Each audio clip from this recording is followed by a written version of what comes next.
workshop. And to the people running the web, we can go ahead and start the recording now.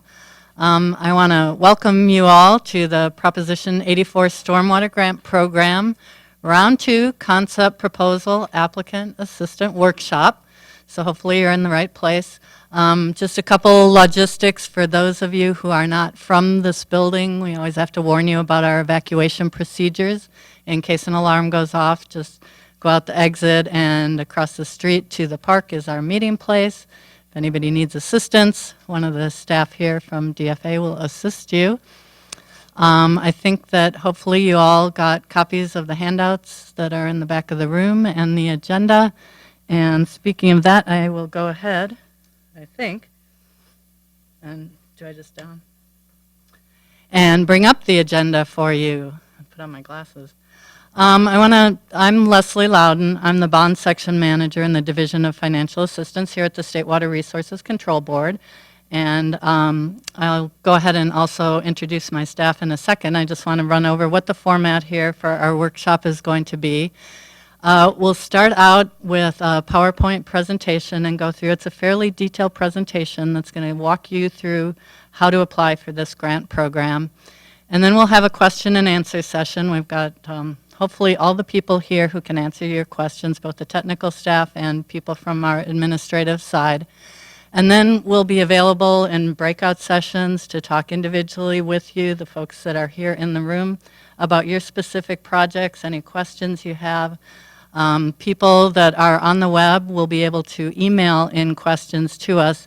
I don't think we'll be able to give you quite the one-on-one that we have with the folks here in the room, but there is contact information in the presentation for the people who are on the web, and so you'll be able to email us questions. We'll answer your questions during the question and answer session. Anybody here, feel free to ask us questions as we go through the presentation.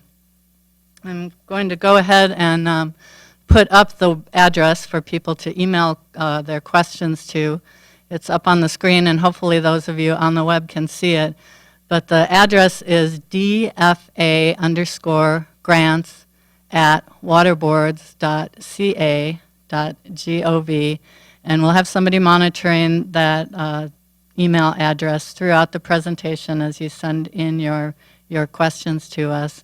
I would like to ask the people who are listening on the web to go ahead and email us at that address so that we can tell how many people actually are listening to these workshops. We do our best to try to make them helpful for you, and so it's nice to get feedback from you after we have these workshops as to whether or not they are helpful, because we don't want to waste your time, we don't want to waste our time, and we definitely would like to get feedback from you after the workshop on the good and any way that you think that we could improve the workshop. So those of you on the web, if you wouldn't mind, please sending us an email to the DFA grants@waterboards.ca.gov, just so that we know that you're out there listening. And I believe also we have posted this presentation on our website, and the web address is also up on the screen in case those of you listening on the web. Sometimes it's a little bit hard to see with the visual for the presentation. So if it's easier for you, you can follow along at your computer by clicking on that link that is up on the screen. So with that, I'm going to go ahead and introduce the staff who are here, at least to the people in the room. You won't be able to see them on the website, but so you'll know. Eric Ekdahl he's the manager of the Stormwater Grant Program, and he's going to be giving our presentation today. And Eric's staff are also here. We have Kelly List and Danielle Siebel right there, and Sarah Gatsky and Jeff Albrecht, and Brandon Davidson is in the back of the room. And we also have some of our administrative people here. We have Barbara Walton and Carolyn Saputo. And so, if you have any questions about any of the grant administration, those types of requirements, they'll be here to help you out with that. So with that introduction, I'm going to go ahead and turn it over to Eric, and he's going to go through the presentation. And I wanted to say one other thing is after we get through the presentation, if anybody has any questions about our application tool, our FAST system, the Financial Assistance Application Submittal Tool, we'll have staff here who can help you out in getting your account set up. And if anybody on the web would like it, we can actually run through, put FAST up and run you through how you actually sign up to get an account. So if people are on the web and they would like us to do that, go ahead and email that into us, because otherwise we're just going to be responding to the people who are here in the room. So, all right, with that, I'm going to have Eric run through the presentation unless there are any questions. Okay.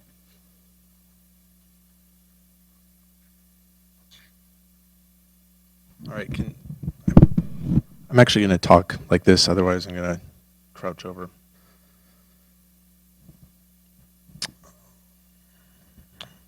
All right, thank you for coming this afternoon. My name is Eric Ekdahl. I'm the Stormwater Grant Program Manager for the Division of Financial Assistance at the State Water Board.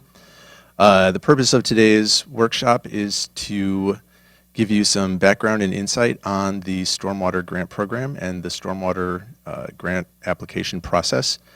To begin, we'll start with a bit of a background and overview of the Proposition 84 Stormwater Grant Program itself. Following that bit of background, we'll go into an in-depth review of the concept proposal application itself, and we'll go through question by question what each applicant needs to do. And following that, we'll have a Q&A session with staff and with people on the web. To begin, background, California voters in 2006 passed Proposition 84, which allocated $90 million, or approximately $82 million after bond and administration costs, to the Stormwater Grant Program at the State Water Board. $48 million was allocated during round one, which leaves about $38 million remaining for round two, which includes a little bit of leftover funds from Proposition 40 Urban Stormwater Program funds.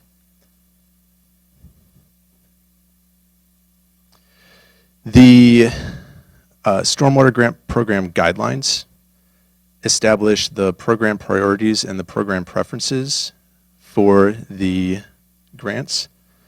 The original Round 1 Stormwater Grant Program guidelines were adopted in February of 2009 following input from a Stormwater Advisory Task Force. The Stormwater Advisory Task Force was comprised of state agencies and local stakeholders. They established the funding criteria, the program preferences, and kind of developed what the Stormwater Grant Program was going to focus on through the distribution of the grant funds. The guidelines were revised for round two. There are a couple of significant changes. Most significantly, we streamlined and edited the evaluation criteria and the scoring criteria. So hopefully they are much easier to follow and much more straightforward for round two. Other significant changes: only LID or low impact development implementation projects will be funded in round two. Round one had some planning and monitoring funds. It also had some funds available for TMDLs, but those funds were expended in round one. So round two will focus entirely on LID implementation projects. The projects must also implement some component or some aspect of an MS4 permit. These revised guidelines were submitted to the Stormwater Advisory Task Force and to the public via our LIRIS email distribution list. They were sent out for comments, and the revised guidelines were adopted on August 20th, 2013 by the board. This is just a screen capture of the guidelines themselves. These are available on our website, which you can see potentially in the light blue below, but they're easy to find. If you just go to the Stormwater Grant Program website, you can get them, find them and read them. We highly urge, or we strongly suggest that everyone have a good understanding of the guidelines prior to submitting an application. They basically tell you exactly what you need to submit and exactly what we're looking for. In terms of eligibility, the applicant must be a local public agency. This is directly from the bond language. What is a local public agency. It's a city, a county, a city and county, a joint power authority comprised entirely of cities and counties. Districts are also eligible, so a school district might be eligible. They are not nonprofits, so nonprofits are not eligible, and other state agencies are not eligible as well. The requirements state that the minimum grant amount is $250,000, and the maximum grant amount is $3 million. Concept proposals that request either less or more than this will be deemed ineligible. And each project must contribute a match requirement of at least 20% of the total project cost. And we've underlined total project cost. There was some confusion previously.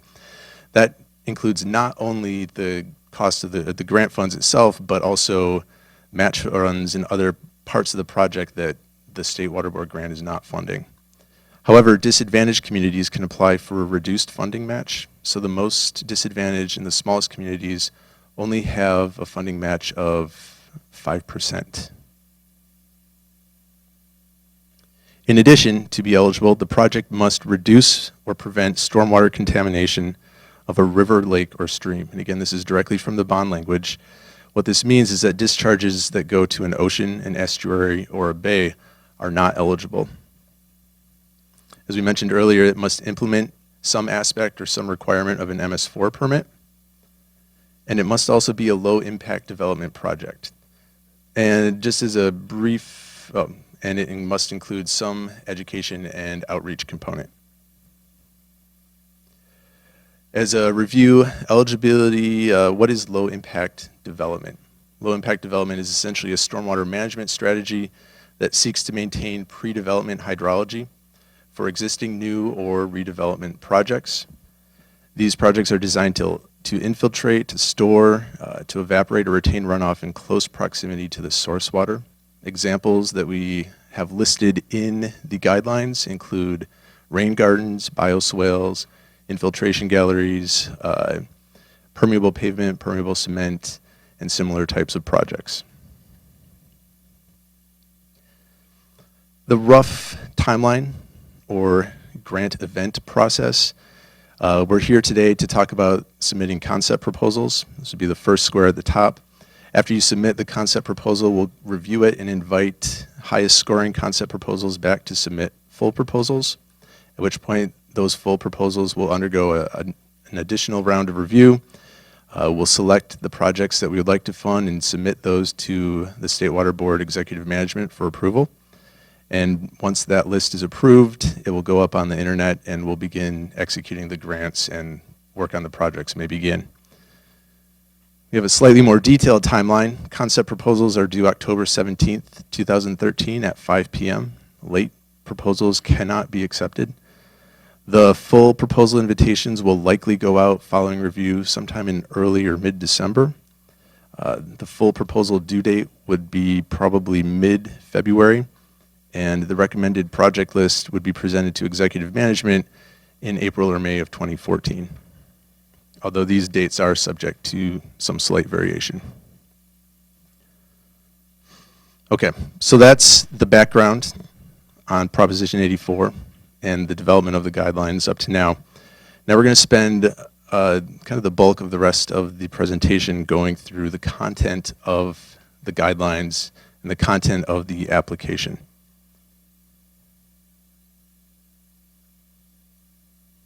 The concept proposal content, and again, this is all listed in the guidelines. You can see in the little lower right-hand corner of the page, it says pages 18 through 21 of the guidelines.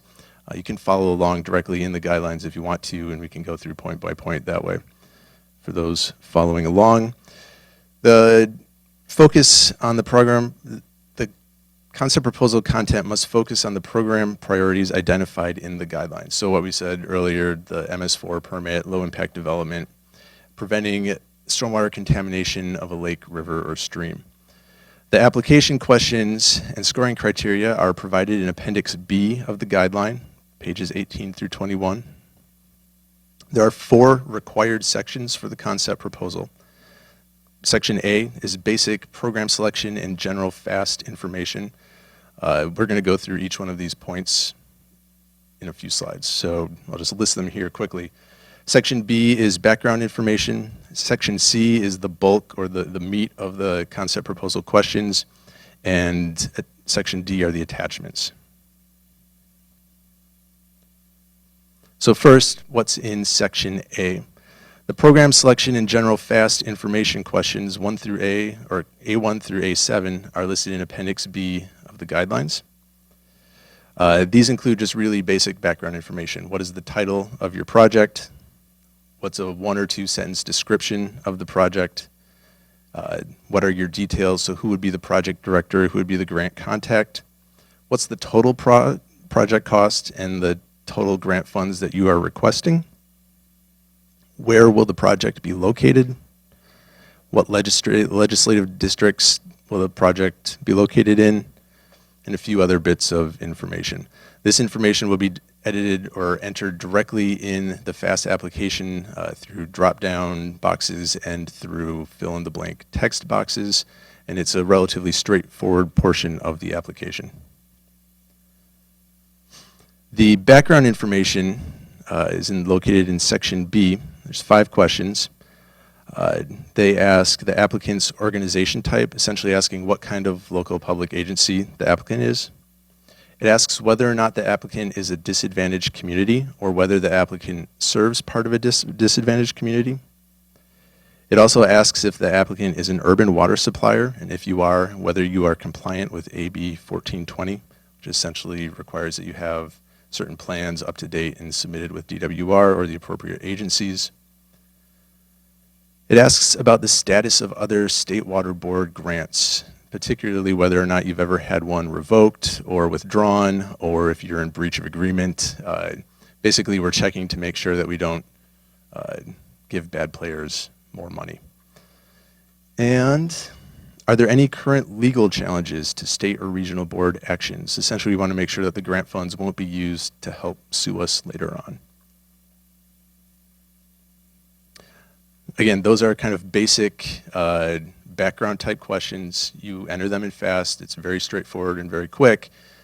Section C of the concept proposal is the actual application questions themselves. And so we're going to spend a bit of time going through each one of these.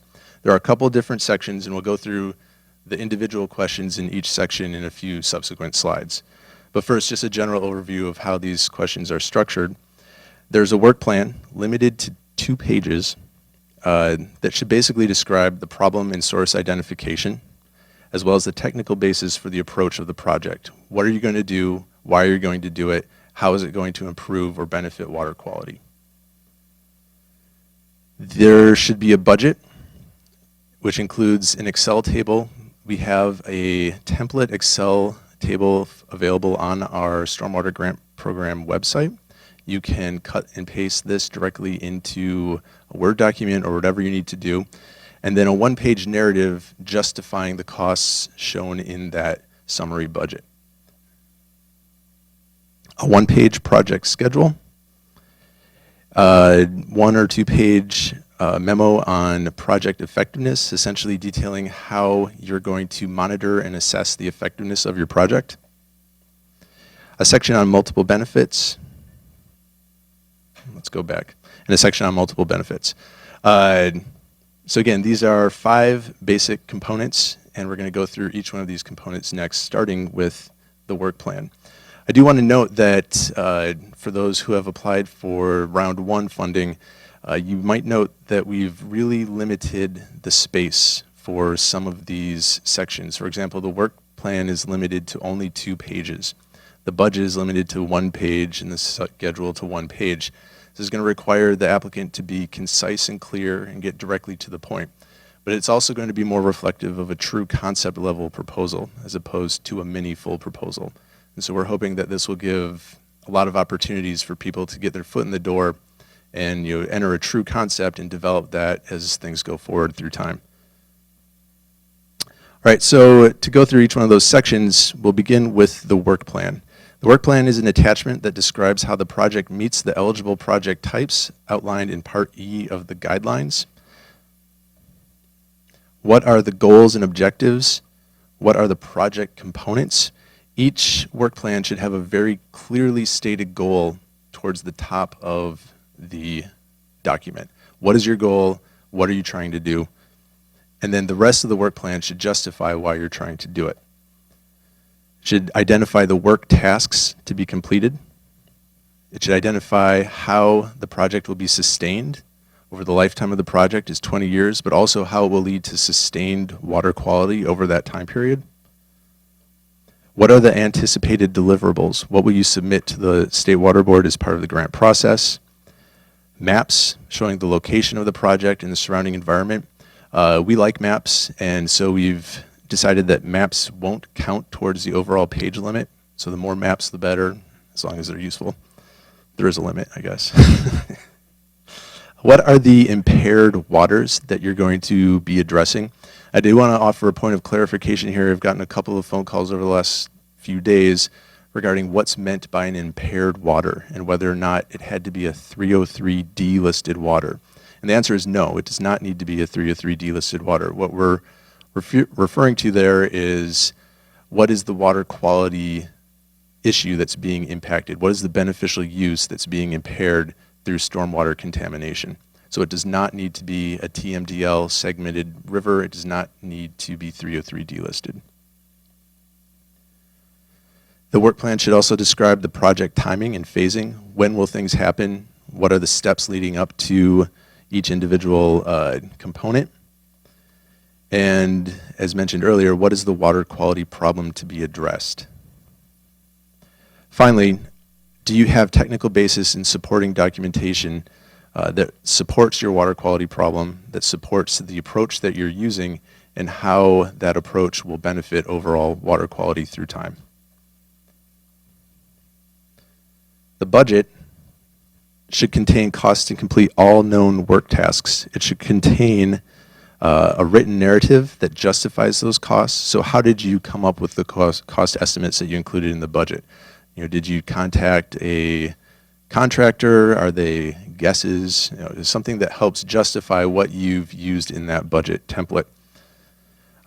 It should also include sources of other funding. So the budget template that I'll show in one more slide contains columns not only for the grant funds requested, but also for local match and for other sources of funding, so that we want to see the total project cost, of which the grant might make up only a small portion of. So sources of other funding, sources of match, amount justification, and documentation of match reduction. We should note that other grants cannot be used for match, although loans can be. So here is the budget summary table. You can see it's broken up into a couple components. There's actually, let's see, well, I don't have a pointer that will work here, but the blue headlines, or the blue rows that run across, number 1 is labeled direct project administration. 2 is planning, design, engineering. 3 is construction or implementation. 4 is monitoring performance. And there's actually a 5th, which is education and outreach, but it was cut off at the end. Each one of those lists a task, and each task has costs associated with it. There's the requested grant column, which shows how much Proposition 84 funds you are requesting for that task. There's a local match and other funding. And finally, the total cost and % local match. We ask for all this information. It will help us determine whether the applicant is meeting the 20% match requirement that was mentioned earlier, and will help estimate the total cost of the project and the total cost of the grant funds that are requested. This, again, is available on our website. Project schedule. What are we looking for in terms of project schedule? We want to look and see if there's an assessment, a realistic assessment of whether or not the project that's being proposed has any chance of being completed. What are your start and end dates? What are the significant milestones that will occur throughout the project, such as construction begin date, construction end date, monitoring events? What is the current or anticipated status of environmental documentation? What is the current status of the design, bid solicitation, rights of way, or permits? Any required environmental mitigation or project administration that will occur or needs to occur? We pay particular attention to the current or anticipated status of environmental documentation, as well as the environmental mitigation. The State Water Board Division of Financial Assistance is required to concur with CEQA findings, or in the case where we are the lead agency, agree with your findings. And no construction can begin until the Water Board has concurred with those CEQA findings. So very complex projects that might result in an EIR or a MND that will require some sort of environmental mitigation may need to be fairly well thought out or fairly far along through that environmental documentation process in order to realistically complete the project on time. However, that does not mean that you have to have CEQA completed at this point. There's still a lot of time left, especially for retrofit projects, which tend to fall into the NOE category and are relatively straightforward. There's also a section on monitoring, assessment, and performance measures. Basically what this section is asking is how do you propose to measure and document your project's effectiveness? And how do you propose to measure the benefits to water quality and those impaired beneficial uses? You can do this in any number of ways. We leave the design of that performance assessment up to the grantee. However, we prefer measures that are in terms of numeric targets. For example, pounds of copper kept out of a creek or acre feet per year that are recharged. We're trying to move away from relative assessments such as percent load reduction and focus on actual numbers that can be calculated and tabulated. However, it's up to the applicant how to best measure and whether the project is meeting the proposed goals. There's also a section on multiple benefits. The concept proposal questions, question 13 and I believe question 14, ask whether the project addresses one or more TMDL or whether the project utilizes or is consistent with an IRWM plan. In addition to these multiple benefits, if you look on the multiple benefits in the scored criteria section on question 11 on page 24, there are other multiple benefits that we will review and we will consider. Does it have a greenhouse gas impact? Does it recharge groundwater? Does it benefit an urban greening plan? Things like that. Go through the list and see if your project fits into those categories, and we'll consider those when we review the application as well. And then finally, there's a disclaimer at the end. The disclaimer basically states that the project director understands the general terms and conditions of the grant agreement. There is a draft template grant agreement available on our website. We suggest that everyone take a look at it so that you know what you're getting into before you sign on. It will detail things like your monitoring plan, what your deliverables in some part will be, and the general terms of the contract with the State Water Board.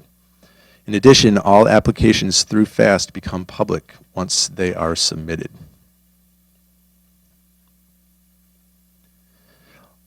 The final key component of the application are the attachments, and there are 3 required attachments and then a 4th optional attachment. Attachment 1 is the work plan. Again, it's limited to 2 pages. Attachment 2 is the budget with the table and the 1-page narrative summary. Attachment 3 is the schedule, and then attachment 4 is an optional project information attachment, limited to 10 pages, not including maps and figures.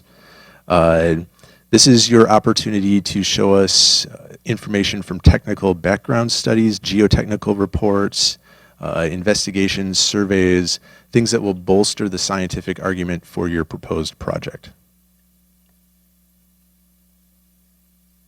All right, so that's running through the content. We did that relatively quickly, but we're going to keep moving on just in terms of time, and then we'll go to questions when we're all finished. Next up, we have a couple basic tips and a couple logistical points, and then we'll end with an evaluation, review of the evaluation process. For the concept proposal tips, review the FAST manual and frequently asked questions. You should be familiar with FAST sometime before the last day or two prior to when the grant closes. It will make everything go much more smoothly. You may want to print out a hard copy of the entire application. It's not that long, although it's not entirely tree-friendly to say that. It will make reference and kind of review a little bit easier. If you are working on your application in some sort of word processing computer program, remove the formatting before pasting it into FAST. It just works better and it's easier for us to review. Review the application prior to submission. Go through and read it. Make sure your attachments are actually attached. Save often and apply early in case you have any questions or something doesn't work the way you're expecting it to work. And that way somebody at DFA or in the program can help you figure out what's going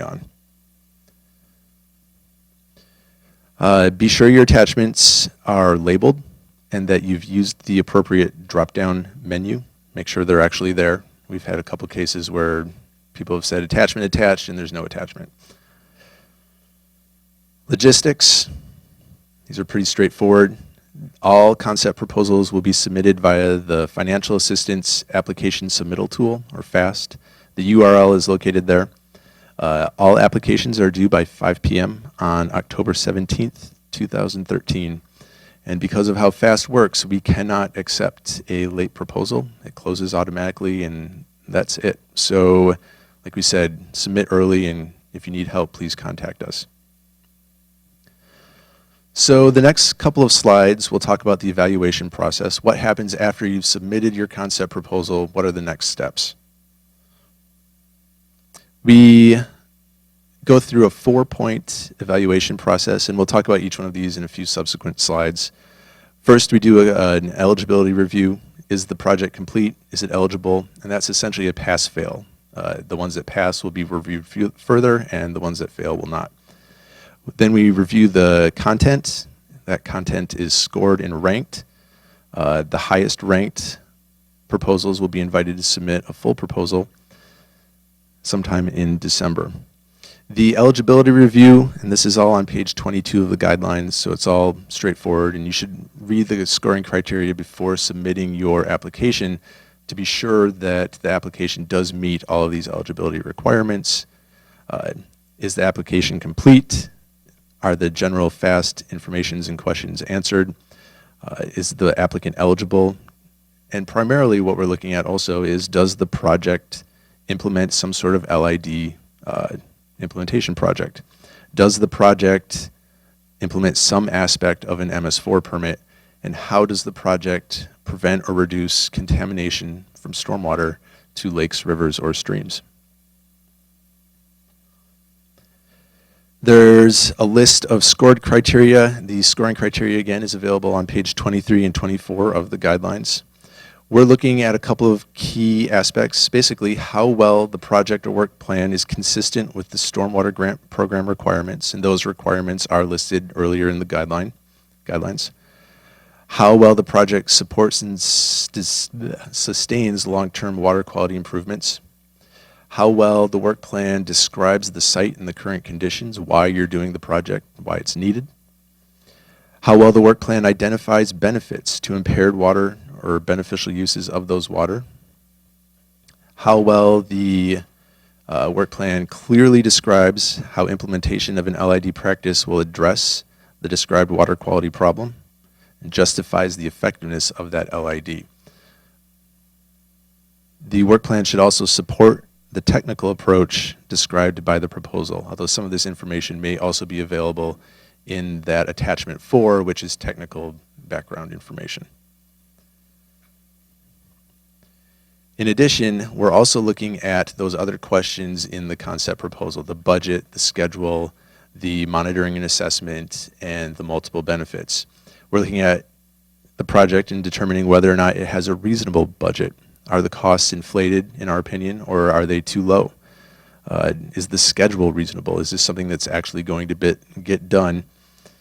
And is the proposed monitoring and evaluation suitable for that type of project and the project goal? We're looking at whether or not there are multiple benefits and whether or not the project benefits a disadvantaged community. There are a range of points available to projects that either are where the applicant is a disadvantaged community or where the project directly benefits a disadvantaged community, perhaps within a larger community that itself doesn't meet the classic designation of a DAC. Once those concept proposals are scored, we'll group them into 3 categories. The applicants that are invited to submit a full proposal, and we'll rank those from highest to lowest scores. There will be some pool of applicants that are not invited to submit full proposals, and then there will be ineligible concept proposals. From round 1, there were approximately 100 concept proposals that were submitted. I believe 40 to 50 were invited to submit full proposals, and 24 were eventually funded. This list will be posted online, and notification emails will be sent out to those that are invited back to full proposal. This is largely rehashing what was just said, but the most competitive eligible concept proposals will be invited to submit the full proposal. We're going to aim to invite at least 125% of the available grant funds for round 2. Most likely it will be much higher than this. I think in round 1 it was actually closer to 200%. The takeaway is that these proposals will be very highly competitive. And that largely finishes the review of the concept proposal itself. There's some additional sources of information. We have our Proposition 84 website. We have our guidelines, which I've mentioned a couple times, and our electronic LIRIS emailing list, which can be found at the following URL. If you're not subscribed to it, we send out periodic updates and alerts. It's worthwhile being subscribed to. Contact information, the email listed below at dfa_grants@waterboards.ca.gov can be used. You can also contact anyone in the Stormwater Grant Program, and we'll usually get back to you. Our information is available on the website.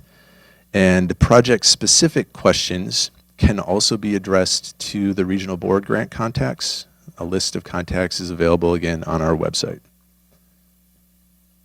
And as one final reminder, successful applicant reminders, go through and review the grant agreement template prior to applying so that you're not surprised once you actually do win your grant. It will tell you what the invoicing and reporting requirements are. It will also detail a little bit of the performance measures, and you should be familiar with what your final project reports will be like. And with that, we'll open it up to the Q&A session. We have some good questions, apparently. First, let's start with anyone in the audience. And a reminder that this is being webcast, and so please speak into a microphone. Brandon has a microphone in the back, and he can carry one around, and we'll try and answer as best we can. Can you, Hello. can you just describe some of the projects that were funded in the last round, maybe some typical types of project you received and maybe some unique projects that you received as well? Sure. We can go through a couple of them. A lot of them have focused on a combination of biological approaches, so rain gardens, bioswales, some sort of biotreatment to either filter and treat the water prior to entering a stormwater conveyance or a surface water conveyance, as well as a combination of permeable hard surfaces, so permeable pavements, infiltration galleries. One of the grants that is nearing completion, actually, I think the city of Santa Barbara received a grant to replace a number of city parking lots with permeable pavers, and essentially they're eliminating 100% of the stormwater flow from these systems. And so on top of that, they're also eliminating the monitoring requirements that go with them, and the required costs that go along with those monitoring events. There are a couple of dry wells that are going in.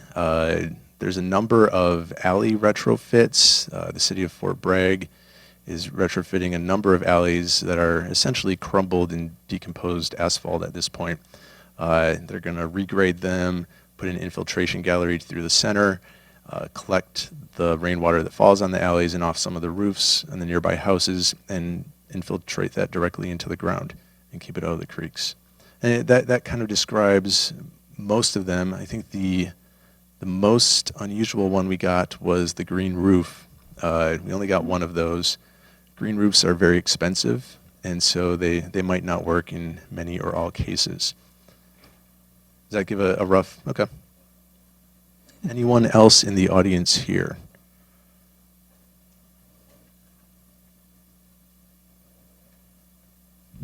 Thanks.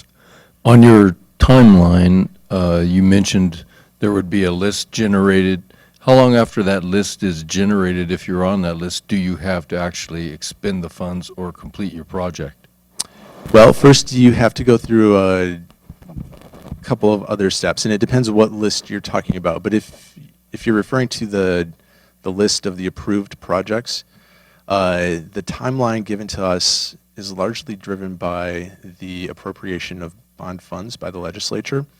And I believe late 2017 or mid 2017 is the cutoff point for round 2.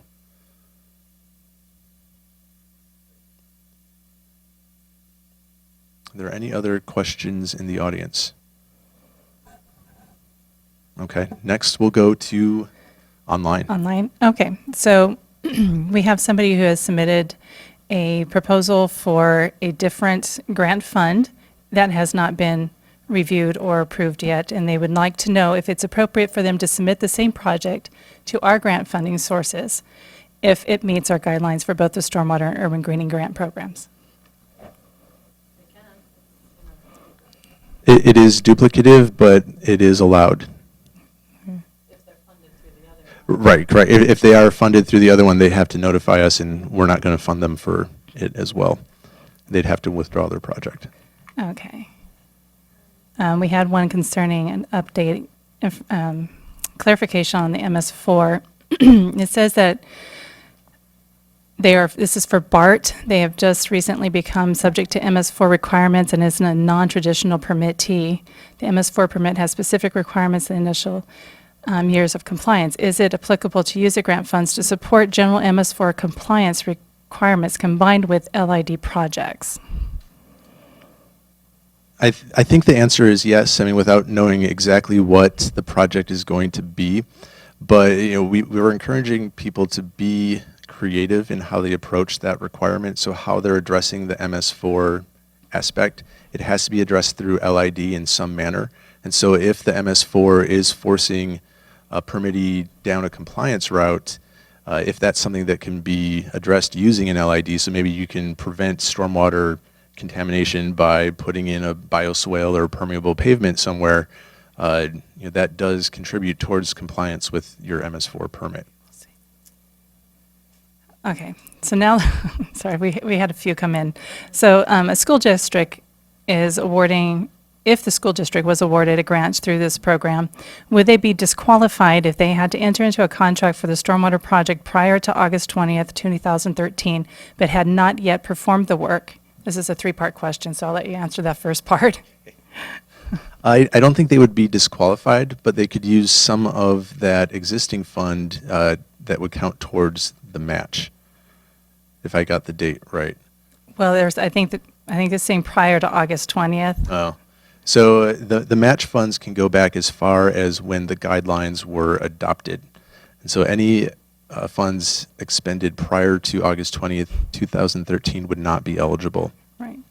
But the fact that they entered into a contract would not make them ineligible. Okay, so what if they entered into a contract after August 20th, but not performed the work yet? So you've already answered that pretty much. Yeah, they can use the grant funds for work that has not been performed after the agreement is executed. That's a good point. You have to execute the agreement before grant funds can be used to pay for a project. However, if it was done after August 20th, but prior to execution of the grant, that would be eligible for match funding. Okay, so if the school district is awarded, must they go through a subsequent RFP process to award the work to a vendor if they have already been awarded the original contract through an RFP process? Would they have to go through that process again? No. Which we said no. Okay. All right. There's only 20 more.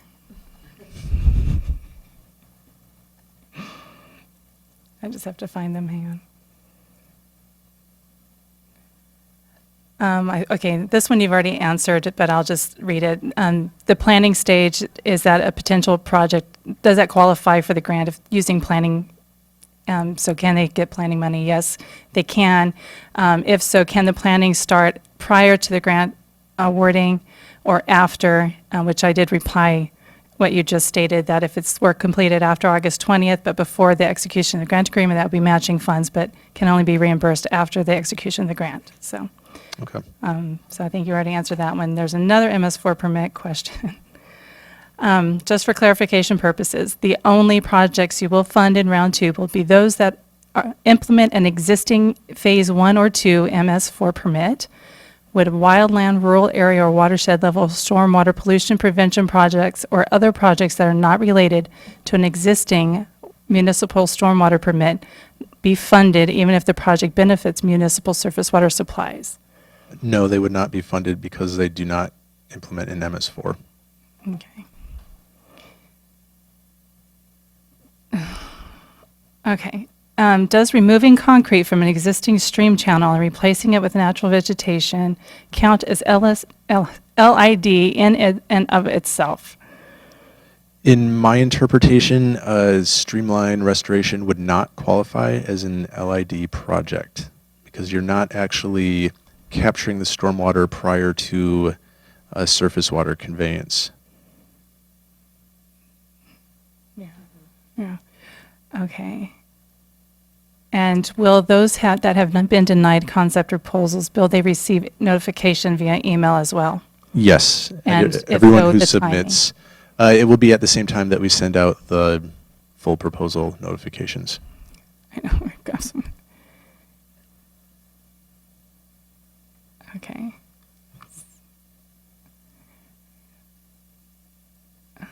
Can grant funds be used for the installation of full capture devices and catch basins throughout the city?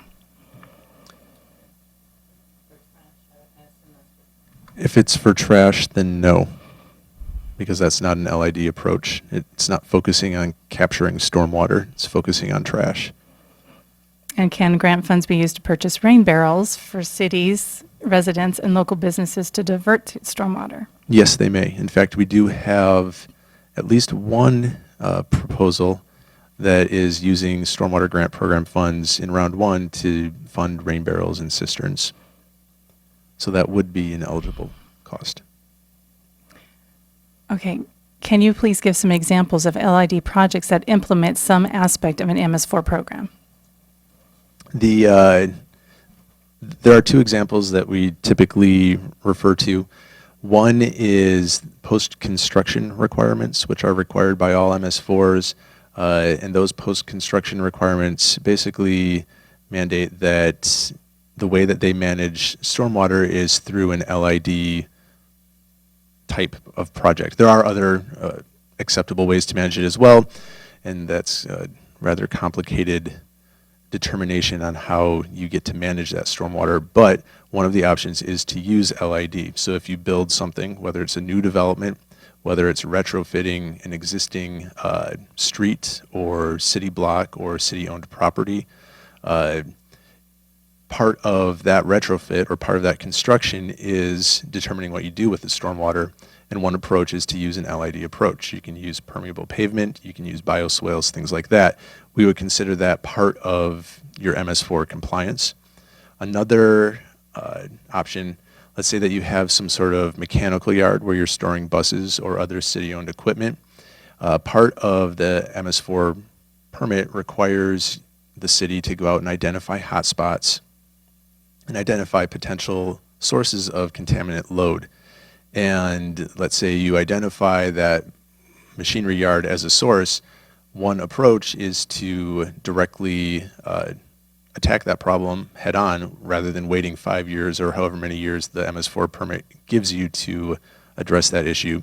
You can go in and put permeable pavers there. You can go in and put bioswales or some sort of infiltration gallery that essentially eliminates the stormwater flow and the stormwater problem. That was the last one. Very good.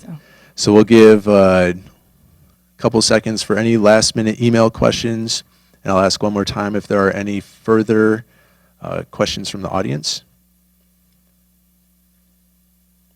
And it looks like there are not. So at this point, the Stormwater Grant Program staff, if we can all raise our hands again because there were a few people that walked in late, we will all be available for one-on-one questions if you have specific things you'd like to talk about. But otherwise, thank you for your participation. Thank you for watching on the web and for attending in person. And reminder, the concept proposals are due October 17th at 5 p.m. Thank you very much.